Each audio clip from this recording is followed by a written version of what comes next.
पहाड़ों के बीच बसा रुद्रपुर गांव अपनी खामोशी और घने जंगलों के लिए जाना जाता था। यहाँ की कहानियां हमेशा से ही कुछ अलग होती थीं, ज्यादा गहरी, ज्यादा रहस्यमयी। जब भी इस गांव का जिक्र होता, जहन में गहरा अंधेरा, सन्नाटा और ठंडी हवा के झोंकों के साथ उठने वाली एक अजीब सी सिहरन दौड़ जाती। यहाँ के किस्से बाकी कहानियों से थोड़े हटके, कुछ ज्यादा ही डरावने थे।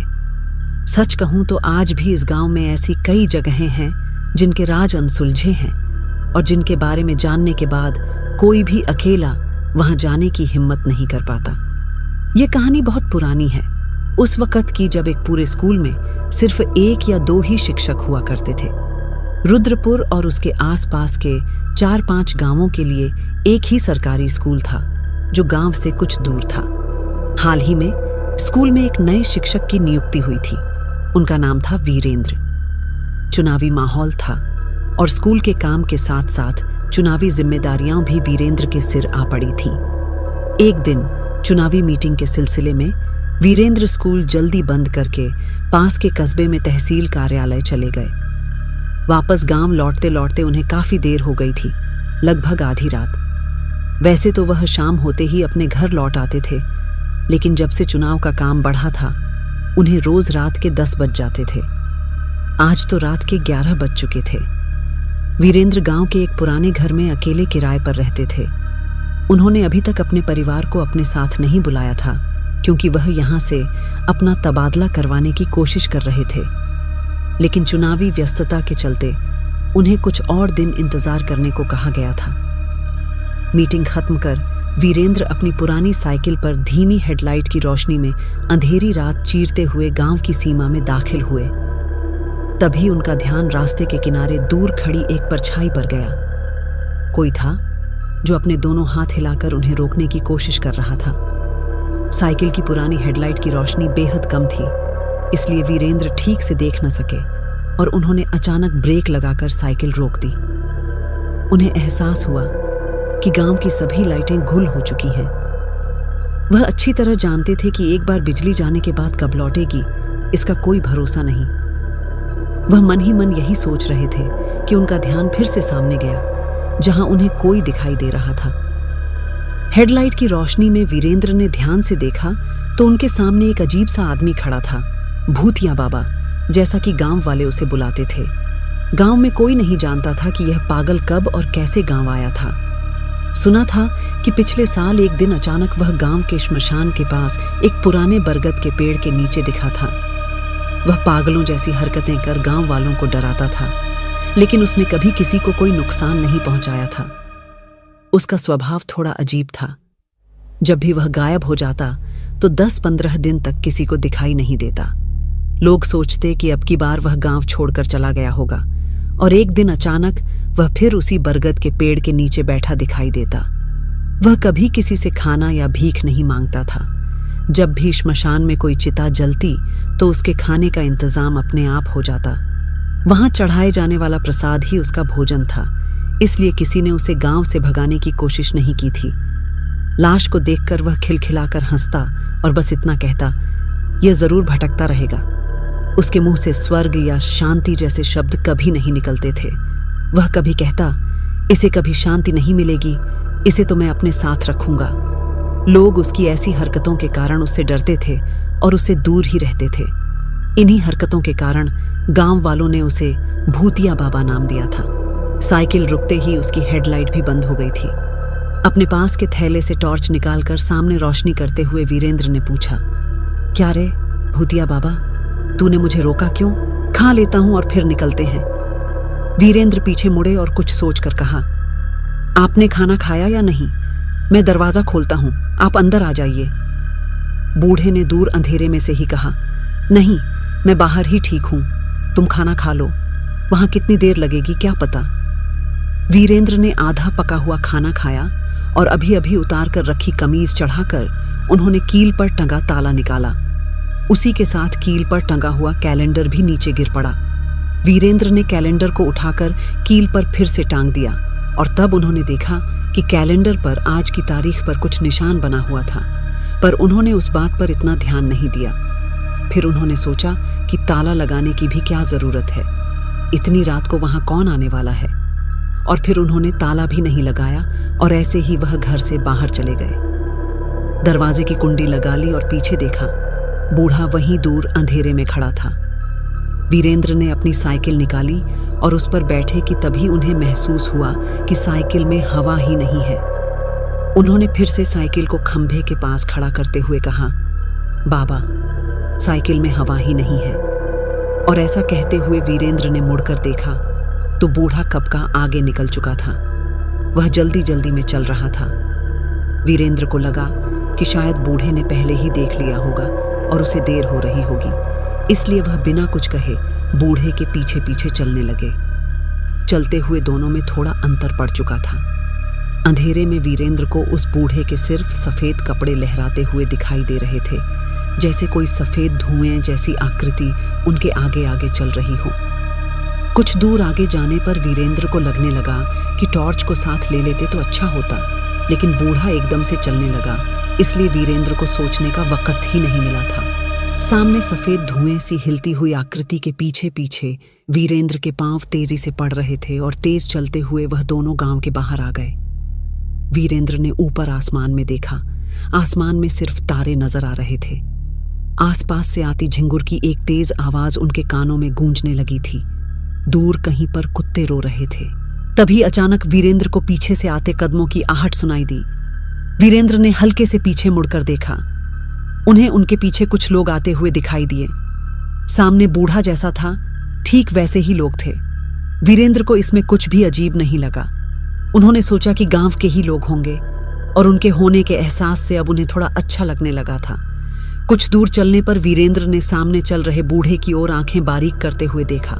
उन्हें अब भी सिर्फ उनके कपड़े दिखाई दे रहे थे, हवा में लहराते हुए किसी भूत जैसे। इतने में वीरेंद्र को उल्लू की एक आवाज सुनाई दी। वह आवाज साधारण नहीं थी। आवाज को सुनकर वीरेंद्र अपनी जगह पर ही रुक गए। वीरेंद्र के रुकते ही सामने चल रहा बूढ़ा भी रुका। वीरेंद्र ने फिर से पीछे मुड़कर देखा और उन्हें महसूस हुआ कि उनके पीछे चलने वाले जो गांव वाले थे, उनकी संख्या अब बहुत ज्यादा बढ़ गई है। और वीरेंद्र के रुकने के साथ ही वह सभी अपनी जगह पर रुक गए थे।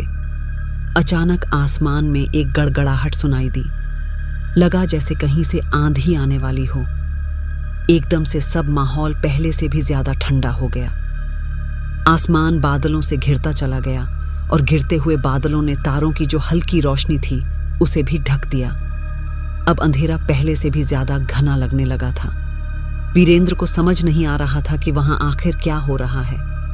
अचानक से आसमान में बिजली कड़की।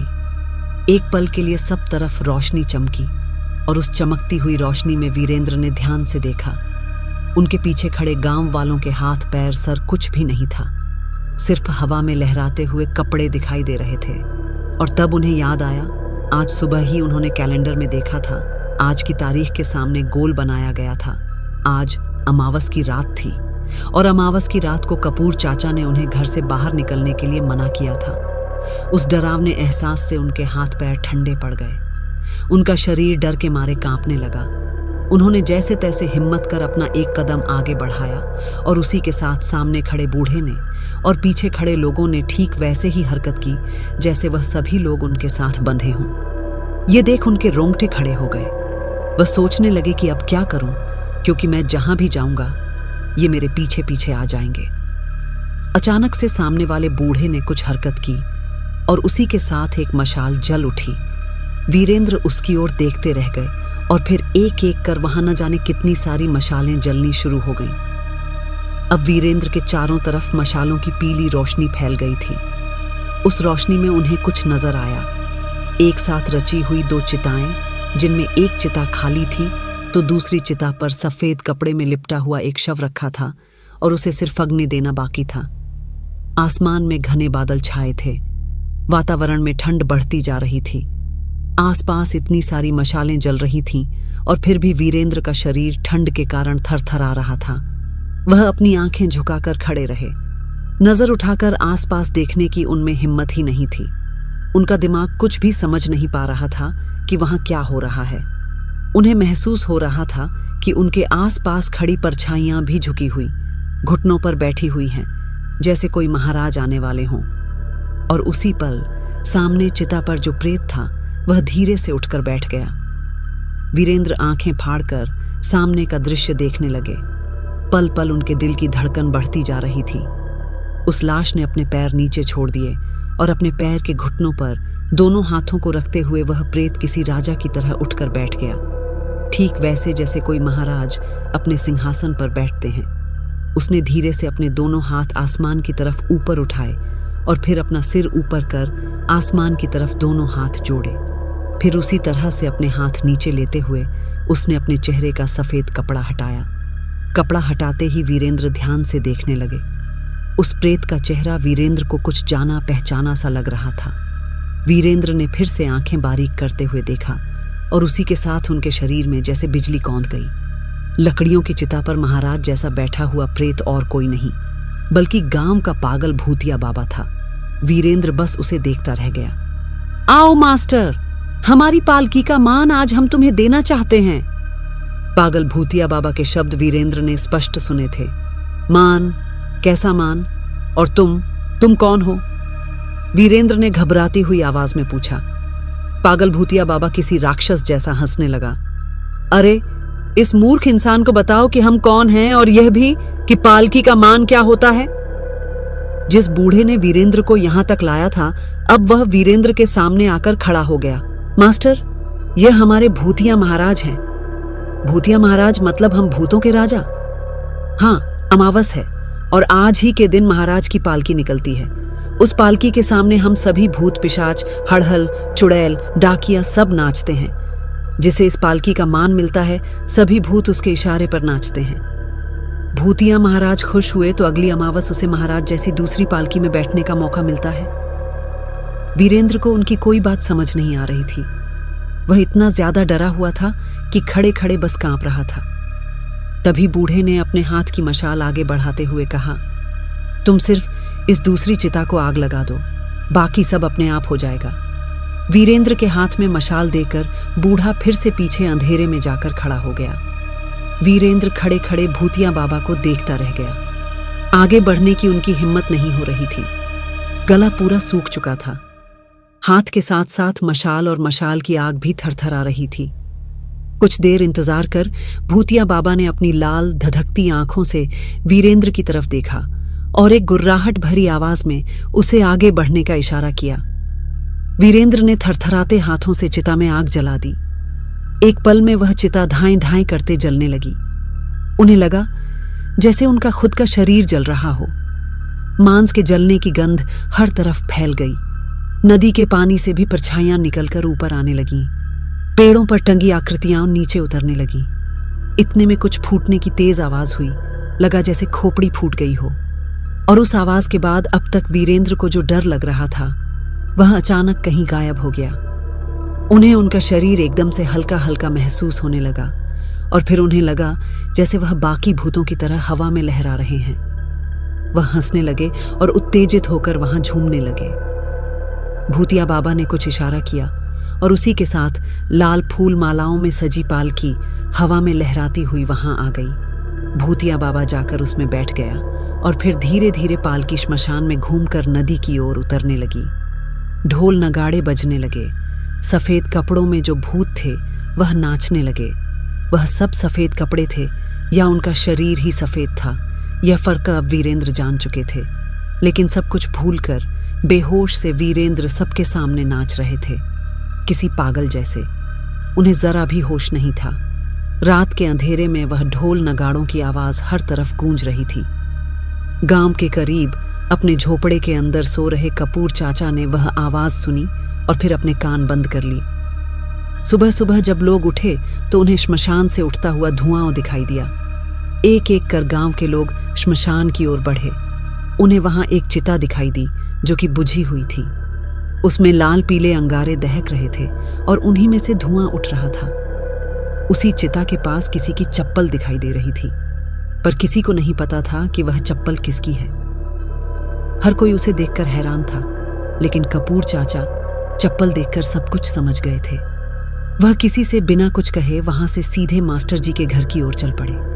वहां से जाते जाते उनकी नजर बरगद के पेड़ की ओर चली गई। वहां भी आज पागल भूतिया बाबा दिखाई नहीं दे रहा था। उसका आसन खाली था, जो कि एक फटी चटाई थी।